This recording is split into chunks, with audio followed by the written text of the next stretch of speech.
कर्मचारी पेंशन योजना के तहत उच्च पेंशन के लिए आवेदन करने की जो समय सीमा है वह नजदीक आ रही है, यानी कि 26 जून इसकी लास्ट तारीख है। लेकिन अभी भी कुछ कर्मचारी जो है, काफी संख्या में कर्मचारी इस चीज को लेकर संदेह की स्थिति में है कि वह इसमें आवेदन करें या नहीं। हालांकि ईपीएफओ द्वारा एक विस्तृत रूप में इसकी प्रक्रिया, आप इस पे आवेदन कैसे करेंगे और आप इसकी गणना कैसे करेंगे, यानी कि आपको कितना पेंशन मिलेगा, कितने साल की सर्विस पर वह सभी बताया गया है। लेकिन फिर भी अभी जो कर्मचारी हैं वह संदेह में है, क्योंकि दोस्तों इसमें है क्या कि इसमें अगर दो कर्मचारी हैं, दोनों ही ईपीएस 95 पेंशन योजना से मान लीजिए रिटायर होते हैं, तो उनकी जो पेंशन है वह एक समान नहीं होगी। यह निर्भर करेगा उनके कुल, मतलब कि उन्होंने कितने समय तक सेवा की, उनका अंतिम समय में जो उच्च वेतन था वह कितना था, तो वह सारी चीजें इसमें मैटर करेंगी। तो दो अलग अलग लोगों के लिए यह समान नहीं हो सकता है, या किसी के लिए अलग हो सकता है और किसी के लिए अलग। तो अब चलिए जानते हैं कि यह गणना कैसे होगी।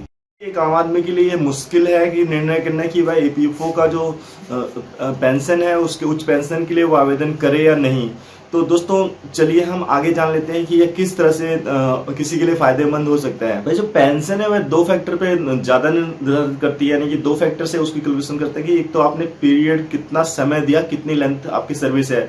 मान लीजिए आपने 30 साल काम किया है, या 20 साल काम किया है, या 10 साल काम किया है। और दूसरी जो फैक्टर है दोस्तों वेतन, आप कितना वेतन प्राप्त कर रहे थे, आपके बीच जो आपने 30 साल की सर्विस की उसके दौरान आपका कितना वेतन पड़ा और आपने लास्ट वेतन तक आपका गया।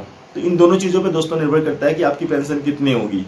मान लीजिए अगर किसी ने 33 साल काम किया है तो जो उसको जो पेंशन की कैलकुलेशन की जाएगी वह होगी 35 साल।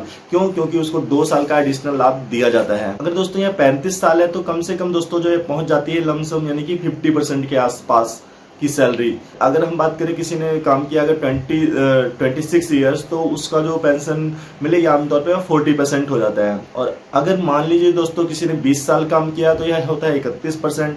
और अगर किसी ने मान लीजिए केवल दोस्तों 10 साल ही काम किया है तो उसकी जो पेंशन आएगी वह होगी 14%। तो इस तरह से आप देख सकते हैं कि दोनों में कितना अंतर है और किस तरह से नंबर ऑफ ईयर्स कम होते हुए जो पेंशन का अमाउंट है वह धीरे धीरे कितना कम हो जाता है। यानी कि 10 साल में सिर्फ 14%, और अगर किसी ने 35 साल काम किया है तो उसको 50%। तो इस तरह से दोस्तों ये अंतर आप समझ सकते हैं। उम्मीद करते हैं दोस्तों आपको यह हमारा वीडियो पसंद आया होगा। दोस्तों फिर मिलेंगे दोस्तों अगले वीडियो में। नमस्कार।